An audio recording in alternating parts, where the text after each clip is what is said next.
In today's video, we're going to go over foot intrinsic strengthening exercises. Foot intrinsic exercises are great for a lot of different pathologies. I'm thinking about plantar fasciitis, Achilles tendinopathy, ankle sprain. There's also a bit of research to show it can help to prevent running injuries, and oftentimes they're neglected in patient programs. So in today's video, we're going to go over some of my favorite exercises to help strengthen the foot. First, we're going to start with some basic motor control drills. Oftentimes folks will call this toe yoga. I like these drills. What's important is that there's not a lot of load with these drills, so it's a good starting point, but I think eventually you need to progress towards higher level exercises, right? So the first thing we'll do is just try to scrunch up all your toes underneath you. Very good. And then do the opposite. Try to come up as much as you're able to. Yep. Perfect. Next thing we're going to try to do is to separate your toes as far as you can. Good. And then squeeze together as much as you're able to. Now, for a lot of folks, let's have you come in a little bit more here, just so you can see what's going on.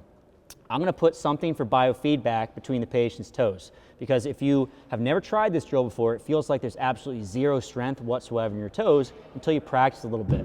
Adding some biofeedback, like a pen, makes it a little bit easier, okay? So I'm going to take the pen, and we're going to put it between your big toe and your second toe, and go ahead and try to squeeze that for me. Awesome. And you actually do a great job of this, but you can take this and put it in your different toes as well.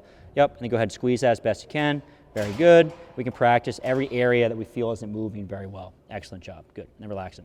The next one we'll do is trying to press down with the big toe and lift up with the little toes. Okay? Now, when we do this, it's important that you still keep a tripod-based support. And all that means is that you have some weight towards this first met head, this fifth met head, and then the back, your calcaneus, that forms 3 points or a tripod. Okay? So some folks, when they do this drill, all they do is go to the outside of the foot and they roll back up again.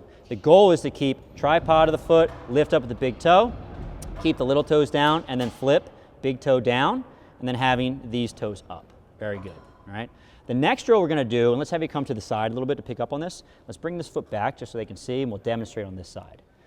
This next drill is called the short foot. So essentially, we're gonna keep our tripod position of the foot, so we have some weight in the calcaneus, we have some weight in the first met head, and we have some weight in the fifth met head, 3 points of support. And from here, I want you to flatten your foot out as much as possible. Good, so trying to get your arch down on the floor. And then we create a short foot position, which is essentially shortening from here to here and creating an arch in the foot. Very good. And when we create the arch in the foot, we want to make sure we still maintain pressure on those 3 points, okay? If we want to make the short foot a little bit more challenging, we just go from sitting to standing. So go ahead and stand for me, Taylor. And then from here, same deal, try to create that short foot. Very good. And then lastly, we can even add a kettlebell or dumbbell and perform, let's say, a single-legged deadlift with this motion. So it just makes that short foot position a little bit more hammered in.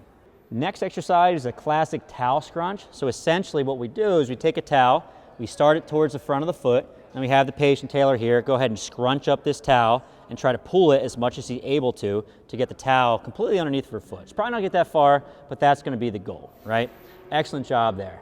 The next drill we can use is we take a ball. So the harder the ball, the harder it is. So I see a lot of folks use marbles, and that works out really well. A lot of clinics will have a bunch of marbles where they'll ask patients to pick up the marble, place it somewhere else, and they'll go through all the marbles. Excellent drill. If you don't have a lot of marbles, you can use a ball, golf ball, or something that's similar size. So we're gonna practice grabbing the ball with your big toe and little toes, lifting up, putting it back down again, and just repeating. So let's give that a shot. Go ahead and grab that ball. Woo! Woo! Might be too much. Let's try this guy here. Good. Give it a grab. And then lift up. So the ball is obviously a little bit too big, but if we had some marbles, we would use it. And one of the things I like to do is some gripping with the big toe involved, and then some gripping on the outside of the foot. So you can actually bias different toes with this drill. So that's it for the video. That's not it for the learning. I have another great exercise, a video in the corner. Click on that and keep on learning. Thank you.